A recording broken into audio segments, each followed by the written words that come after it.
Tulajdonképpen nagyon egyszerűen ott vagyunk most, a helyzetben és az időben, és valahova oda távolba akarunk eljutni, jövőkép. Ugye ez most egy ilyen nagyon egyszerű képlet, hova akarunk eljutni, milyen jövő vezet oda. De ezt kétféleképpen lehet megközelíteni. Az egyik egy ilyen evolutív stratégia, egy konvencionális gondolkodás, amikor bázis alapon gondolkodunk, és egyébként ez nem jobb vagy rosszabb, mert amikor most itt a napi problémáinkat akarjuk megoldani, akkor önkéntes bázis alapon gondolkodunk, tehát hogy most ez a problémánk, hogy kéne napirendet írni, jegyzőkönyvet írni, mert akkor a kommunikáció előbbre tud lépni.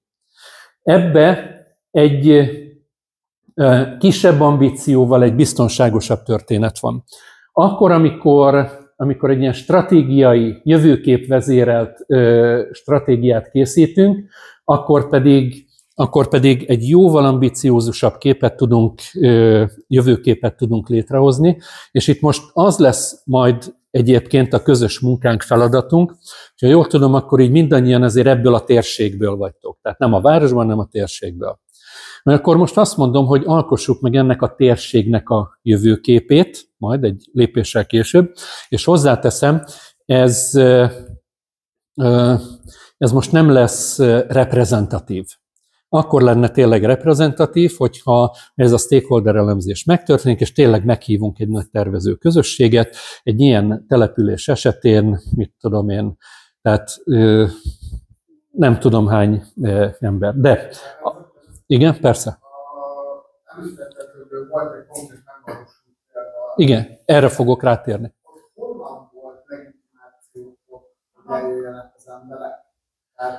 Én a kulturális központ vezetője voltam. Ez a CLLD pályázat volt, annak idején ez 2016-ban íródott ki. Nyilván én, mint intézményvezető első körben a polgármesterrel ezt megbeszéltem, hogy akarjuk-e. Akarjuk. És adott város intézményvezetője, így van, és a legitimáció egyrészt adódott abból, hogy a polgármester mögé állt, másrészt adódott abból a szakmai munkából, amit akkor én már 10 éve beleraktam, vagy közel 10 éve beleraktam az egész történetbe. Tehát nagyjából ennyi a történet. A ti legitimációtokat most gyakorlatilag ez az országos mozgalom adja. Tehát az, hogy érzékelhetően van egy nagyon nagy alulról jövő akarat, hogy szervezzük meg a saját életünket, és ne csesszék szét az életünket. Tehát ez. Ez gyakorlatilag kell egy intézményes, meg egy személyes. Figyelj, tehát gyakorlatilag, ha most úgy tetszik, akkor ez egyrészt egy önfelhatalmazás is, de másrészt a legitimációját adja a központ is, hogyha úgy tetszik. Tehát ez az egész mozgalmi jelleg. Igen. És figyelj, és én azt mondom, hogy egy ilyen folyamatban adott esetben meg kell hívni a polgármestert is, az osztályvezetőket és mindenkit. Majd ő eldönti, hogy eljön-e. Lehet, hogy mondtam múltkor a példát. 2010 környékén történt meg, azt hiszem, Hajdúnánáson. Meséltem a hajdúnánási példát? Az a csapat csinálta a közösségi tervezést, akiktől én is tanultam, és akikkel kapcsolatban vagyok. És ott egy ilyen 100-120 fős tervezőközösség volt a településen. A kulturális központ nagy termében voltak. És ezért 4-5... Hogy? Hát nem tudom, a körül. És ez ilyen 4-5-6 alkalmas történet, és közben az utolsó alkalom előtt volt egy helyhatósági választás, és leváltották a polgármestert. És a tervező közösségben ott volt a régi és az új polgármester is. És minden ilyen alkalommal van egy visszacsatolás, hogy az előző alkalommal mi történt, mert maga ez a közösségi tervezés, ez úgy történik, hogy a tervező közösségből nagyon sok és nagyon fontos input jön be a rendszerbe, de az átmegy egy szakértői munkán, és a szakértői dokumentum és a közösségi tervezés egybe van dolgozva. és a következő alkalommal a szakértői csapat mindig azt csatolja vissza, hogy az előző alkalommal mi történt. És utolsó alkalom, már ugye ilyenkor a stratégia bemutatása történik, de közben volt egy polgármester leváltás és új választás. És a régi így fogta a dokumentumot, és átadta az újnak, hogy ez a stratégiánk, ezt csináljátok meg. És az új átvette, és azt mondta, hogy igen, ezt fogjuk megvalósítani. Képzeljétek el, tehát egy normális országban ez hát ilyen pipa, tehát természetes. De ez szerintem úgy nagyjából a csoda kategóriája, nem? És egyébként ennek kéne a normálisnak lenni. És ugyanakkor egy ilyen tervező közösség már akkora legitimációt adott annak a dokumentumnak, hogyha akarta, se mondhatta volna azt, hogy nem ezt fogjuk megvalósítani, de nem is akarta, mert ő is tagja volt ennek. Igen. Na, és hogyha megvan a jövőkép, akkor ez, hogyha egy fejlesztési dokumentumban valósul meg, akkor ez nagyjából úgy történik, és figyeljetek, és egyébként ez az Európai Uniós pályázatoknak is a logikája. Tehát, hogy vannak a nagy szakpolitikák, most például, amit a szakpolitikai csapat is, mint országos stratégiát készít, annak is egészen biztos vagyok, hogy lesz majd egy jövőképe, lesznek leíratai, minden egyebek, és utána ebből a jövőképből lehet lebontani a stratégiai tervbe, a középtávú terveket, a cselekvési irányokat és a megvalósítások célterületeit. Ezek azok a pillérek, amikre meg vannak határozva a beavatkozás. Ezek a beavatkozási területek, vagy műveleteknek is szokták ezt mondani. Tehát például, amikor egy EU-s pályázat ki van írva, akkor ez egy ilyen pilléren belül egy művelet. Tehát amikor, mit tudom, ilyenek vannak, hogy GINOP 538, akkor az egy pillér, aztán azon belül meg valami más, és akkor egy konkrét pályázati kiírás. És ami a lényeg, hogy a cselekvési terv részen, ott pedig már gyakorlatilag a programok, projektek, eljárások jelennek meg.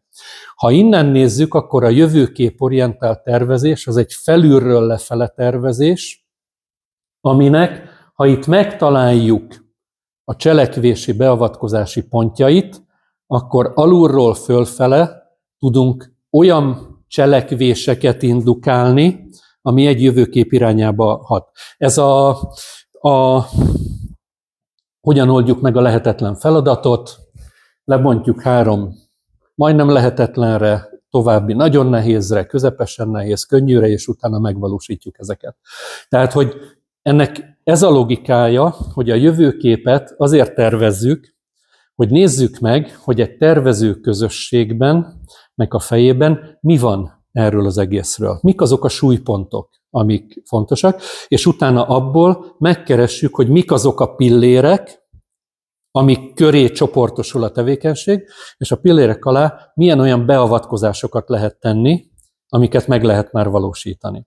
És itt, mivel most félreértés ne essék, tehát itt most nem Európai Uniós pályázatot tervezünk, vagy programot tervezünk, amiből pályázat lesz, hanem, ha úgy tetszik, akkor társadalmi startupokat tervezünk, tehát nincs egy fillérünk se, aztán oldjuk meg abból történet. De amikor arról beszélek, hogy a nagy álmot lehozzuk a legkisebb lépésre, és onnan megvalósítjuk, akkor gyakorlatilag erről beszélünk.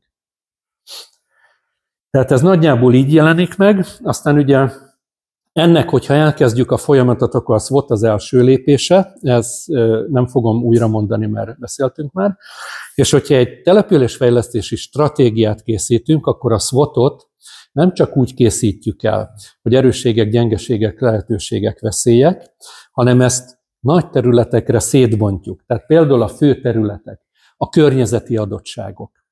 Ezt majd részletekbe belemegyünk. Tehát, hogyha egy ilyen településfejlesztési SWOT-elemzést akartok csinálni, akkor meg kell mondozni a környezeti adottságokat, térszerkezetet, közszolgáltatások, kulturális erőforrások, társadalomállapot, a gazdaság helyzete. És mit jelent ez? A prezentációt majd oda fogom egyébként adni. térszerkezetbe, például településszerkezet, lakónegyedek, ipari övezetek, lakóépületek, mi jellemzi ezeket? Terjeszkedés, beépítés, vannak-e szegregált városrészek, elszegényedett város. Tehát például a probléma térkép, ugye, amikor Judit elkezdte, akkor az ő gondolata az volt, ő a 10. kerületben van Pesten, hogy rá akar nézni egy térképre, és meg akarja érteni abból a kerületet. Például. Tehát, hogy ez gyakorlatilag ezzel kapcsolatos közlekedés, megközelíthetőség, stb. Tehát amikor egy SWOT-ot készítünk, akkor fel lehet készíteni úgy a tervezőközösséget, hogy az egyik asztalnál az a papír, ami csak erősségek volt, ott van bent egy kereszt, hogy erősségek, gyengeségek, lehetőségek, veszélyek, és az a papír, az a térszerkezetről szól. A másik papír a környezeti adottságokról. Tehát például milyenek a természeti adottságok, a tájértékek, az ökológiai hálózat, milyen a városi környezet, a parkok, a zöld felület, a tisztaság, a szennyezettség, az emberek környezethez való viszony, a köztisztaság, stb. Tehát ennek a felmérése. Aztán ott van például a kulturális erőforrások. Kultúra és a közösségi művelődés helyzete. Tehát, hogy hogyan alakul. Most gondoljatok bele, hogy az, amiről beszélünk, tehát amikor a problémáinkról, gátjainkról beszélünk, nagyon sokszor kulturális kérdésről beszélünk. A kultúrára nagyon sokan úgy gondolnak, hogy az ilyen kulturális programok szervezése. Hát a kultúra ez ennél sokkal több és sokkal mélyebb. A kultúra az, ahogyan gondolkodunk. A közösségek, közösségi terek. Ti egyik problémátok, kell egy közösségi tér, megfogalmaztátok. Abszolút valid történet, nagyon klassz. A közösségi részvétel aktivitás, mi jellemzi a település közösségi részvételét és aktivitását? Bevonhatók? Ha igen, miért? Ha nem, hol vannak a gátak? Felnőtt képzés, iskolán kívüli nevelés, helyi közművelődési tevékenységek, humán erőforrás, egészség, sportkultúra, gazdaságkultúra, stb. Tehát most gondoljatok bele, amikor agilis projektmenedzsmentről beszélünk, gazdasági kultúráról beszélünk. Egy gazdasági kultúraváltásról beszélünk. Egy mechanikus projektmenedzsment rendszerből egy dinamikus, organikus, és a többi. Aztán a közszolgáltatások. Ugye itt most eléggé recsegropog egy csomó dolog.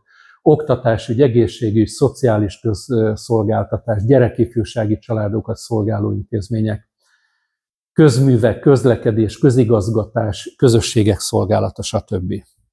Aztán ott van a társadalom állapota, hogy milyen a képzettség, jövedelmi helyzet, lakhatás, közbiztonság, társadalmi rétegződés, konfliktusok, nem mondom végig, tehát ezt majd elolvassátok, és a gazdaság helyzete. Mezőgazdaság, szolgáltatáskereskedelem, iparfeldolgozóipar, képzettség, munkaerőminőség, gazdasági életélénkítése, innováció, helyi gazdaságfejlesztés, turisztika, vendéglátás, idegenforgalom, stb. Ezek szempontok egyébként, és hogyha egy település fejlesztési dokumentumot akartok, akkor értelemszerűen nagyon fontos, hogy a helyi lakosság, a stakeholderek hogyan élik meg ezeket, mit gondolnak erről. De ez önmagában nem elég. Tehát egy rendkívül fontos bemeneti jel, nem elég, és itt jön, hogy ennek van egy másik lába, a szakértői dokumentum, amikor egy szakértő csapat elkezdi ennek az elérhető adatait begyűjteni, feldolgozni, mindenféle KSH, TEIR, IKIR és mindenféle mozaik szót lehet még mondani, ahonnan ilyen közszolgáltatási adatok begyűjthetők, és azoknak az elemzése megtörténik, és nagyon lényeges, hogy nagyon sok településfejlesztési stratégia úgy készül, hogy egy szakértői csapat megnézze ezeket az adatokat, és mindent kiolvas belőle, és megcsinálja. És ez így van, és egyébként közösség nélkül is meg lehet csinálni egy fejlesztési dokumentumot. A közösség szerepe ott nagyon erős, hogy ami egyébként is látszik a számokból és a dokumentumokból, az, hogy hogyan éli meg a helyi közösség. Azt nagyon pontosan lehet árnyalni. Tehát a hangsúlyokat nagyon pontosan meg lehet találni, 1, 2, hogy ad az egész fejlesztésnek egy rendkívül nagy legitimitást. mert az onnantól kezdve a közösségé, tehát az övéké. És akkor az előzet, tehát ezt, amiből most mutatok néhány fotót, ezt Békés városában 2016-ban csináltuk, ez volt a fejlesztőközösségünk, a Kulturális Központ nagytermében. Mondjad. Egy olyan kérdésem lenne, hogy ha összegyűjtesz 200 embert erre, akkor azt hogyan tudod validálni, hogy a program valóban illeszkedik. Egy konkrét helyi példát hozzak, felhozhatom azt problémának, hogy például rettenetesen magas a pillanatban. De hogyha én csak a Samsung gyár közvetlen környezetéből szerzek a program alkotására a hiteleket, akkor ők azt fogják mondani, hogy más a probléma az ő ingatlanuk értékében, amit a Oroszország növekedett. Ezért nagyon fontos, hogy ha most a stakeholderekről beszélünk, az érintettek köréről, akkor a társadalom összes rétege meg van szólítva, és az összes területe meg van szólítva, ahol ott lesznek a Samsung környékén élők is, és ott lesznek az egészen más területen élők is. Ez az egyik dolog, tehát ez, amit a közösség hoz be. A másik, ami egyébként az adatokból látszik. És hogyha ezek párhuzamosak, erősítik egymást, akkor lehet látni, akkor ott hangsúlyokról beszélünk. Ha ellentmondás jön fel, akkor viszont ott mélyre lehet menni, hogy miből adódik az ellentmondás. Például akkor ott lehet, hogy találtok egy olyan valami jellemzőt, amire addig nem gondolt senki, vagy nem látott meg senki. Igen?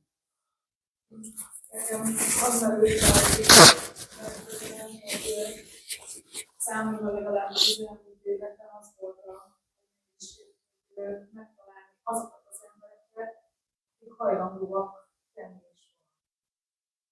Tehát ezt hogy integrálom, hogy ki az, aki hajlandó tenni valamit? Így. Ezért kezdtük ezzel. És ezért egyáltalán mivel a cselekvés itt kezdődik. De a bevonás itt kezdődik, és itt. Tehát, ha nincs kapcsolatod vele, akkor nem lesz párbeszéd.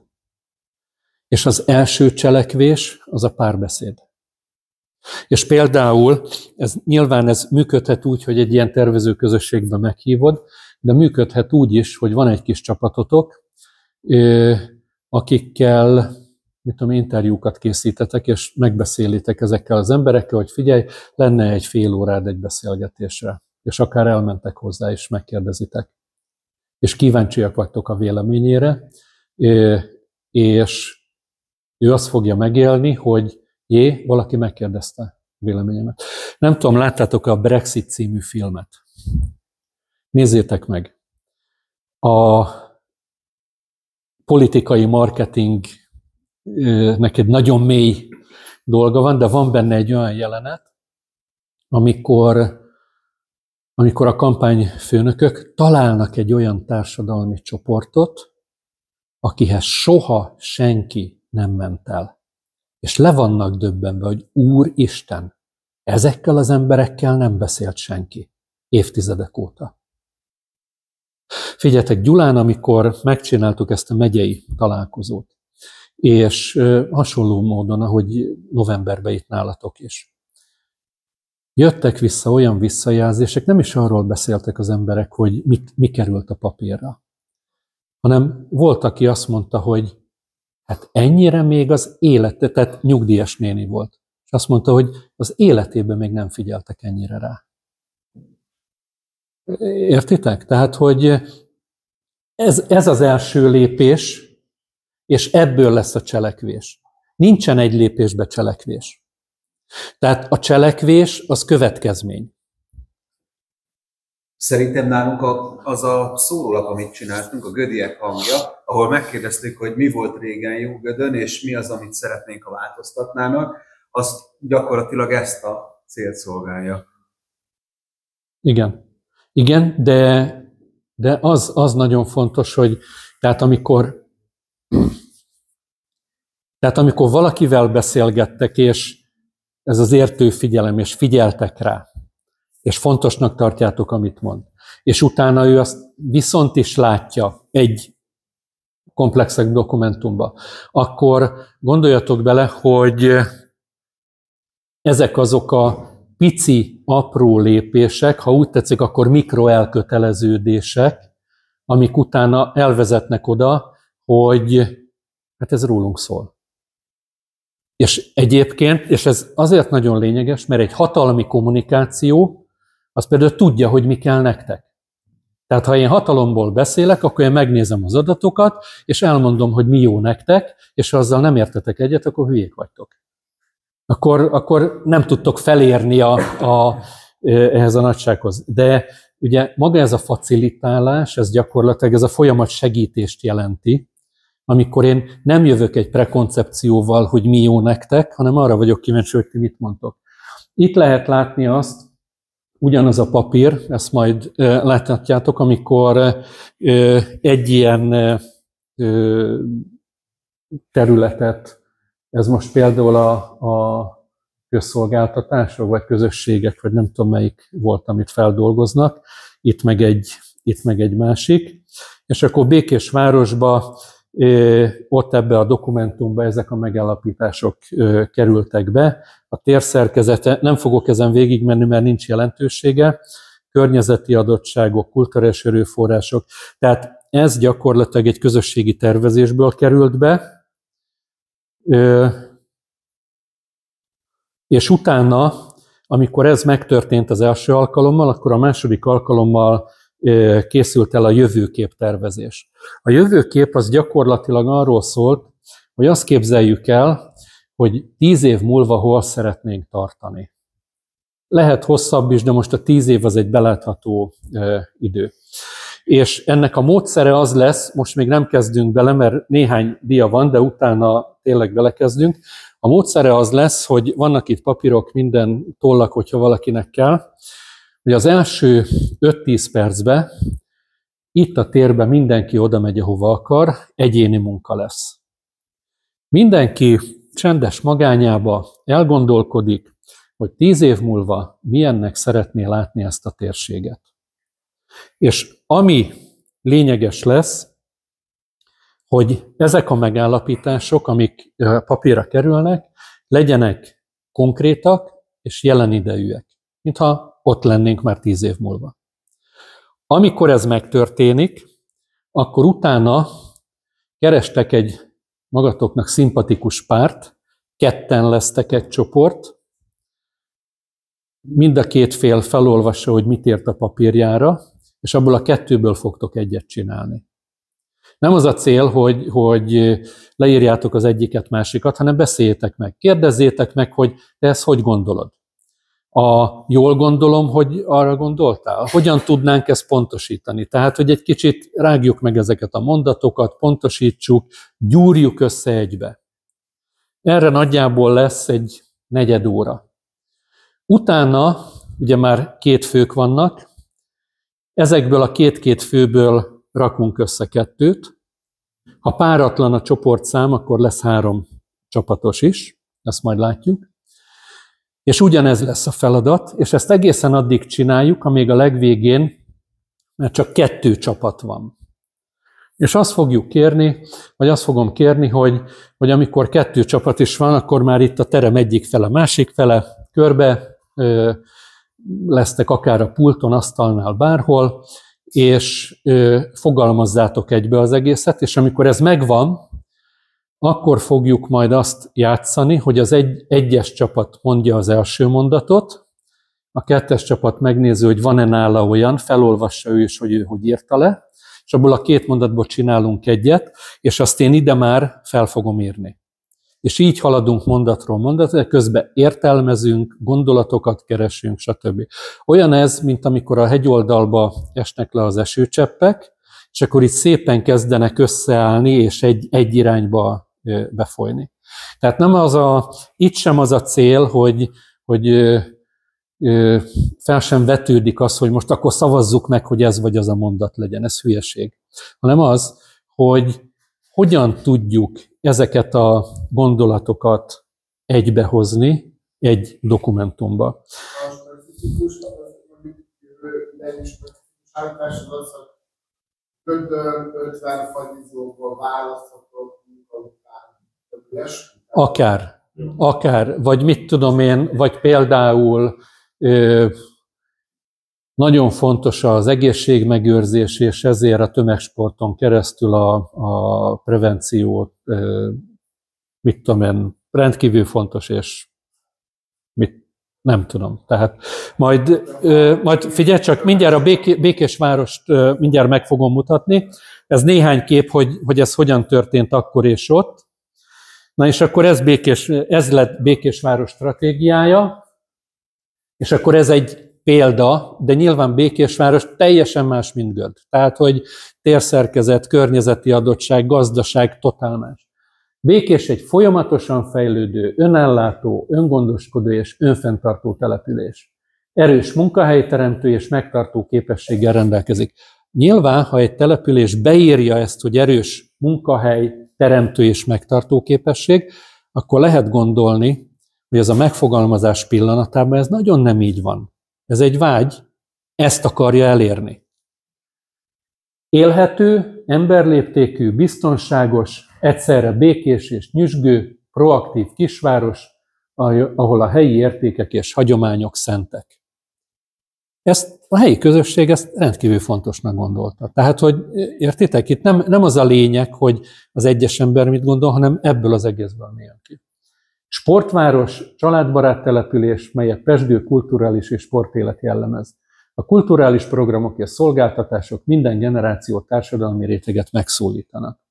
Vendégszerető városunkban élénk a turizmus. Békés határon túli gazdasági, diplomáciai, közösségi kapcsolatai élők, kiterjedtek, együttműködő és cselekvő közösségek a város fejlődésének motorjai. Polgársága kreatív, ambiciózus, nyitott, felkészült, jól tájékozott és tájékoztatott egyénekből és közösségekből épül fel. Tehát, hogy ezt alkotta meg a település, és akkor gyakorlatilag utána ennek a lebontása következett olyan módon, hogy meglettek határozva a beavatkozási, a műveleti területek, mégpedig itt ezt a CLLD programot, ezt mindig mondom, olyan, mint a LEADER, tehát ezt úgy kell elképzelni, hogy egy helyi közösségi fejlesztési stratégia épül, Nyugat-Európában ismertebb a műfaj, itt egy ilyen pilotprojektje volt ebbe az országba.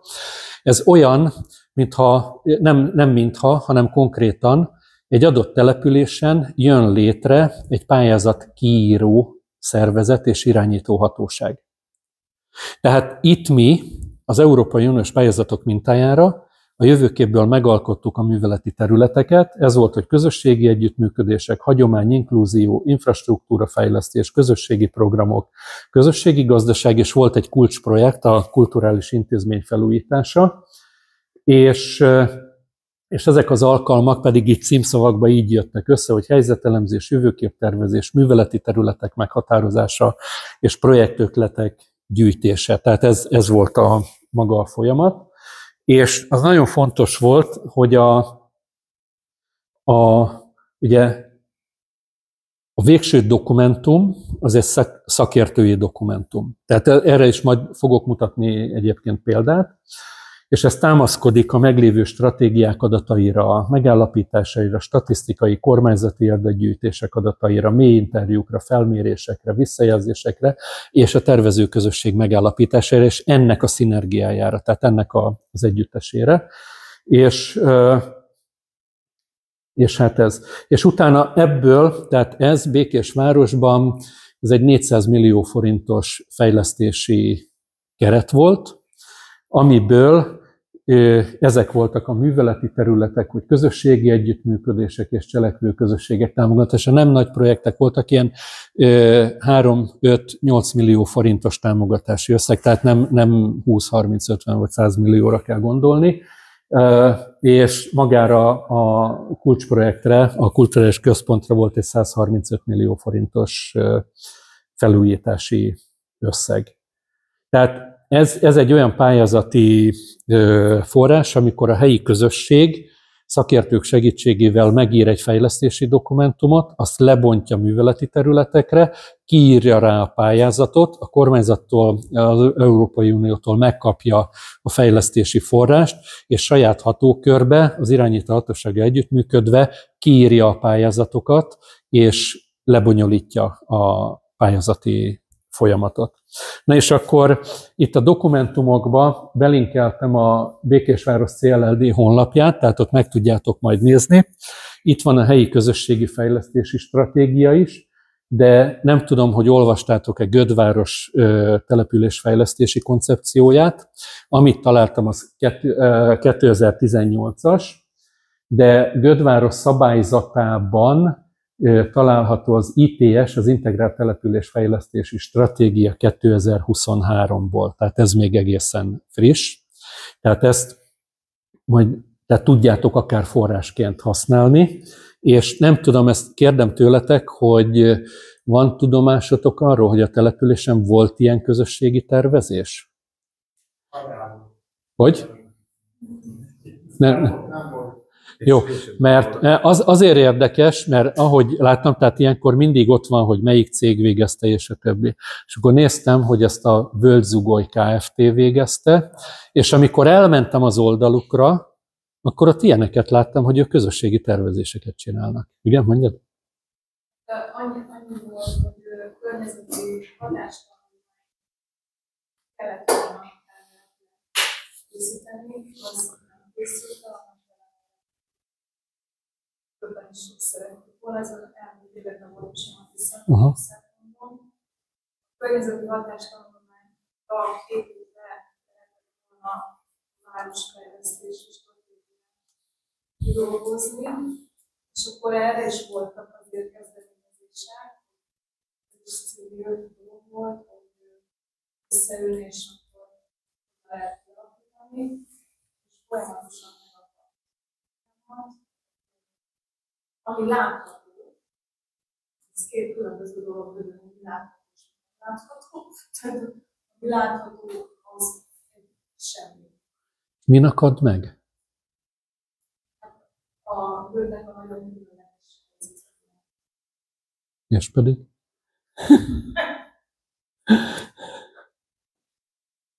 Itt nagyon erős. Oké. Nagy gyártós város. Nagy gyártós város.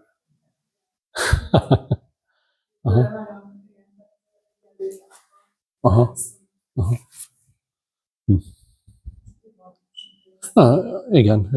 Érted. Voltak próbálkozások, voltak erőfeszítések, hogy létrejön egy ilyen várostervezés. És plusz, aki Városfejlesztési Bizottság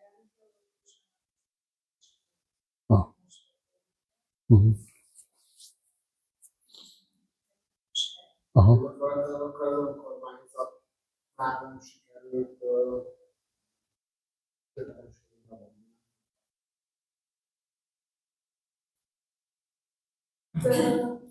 próbálkoztak.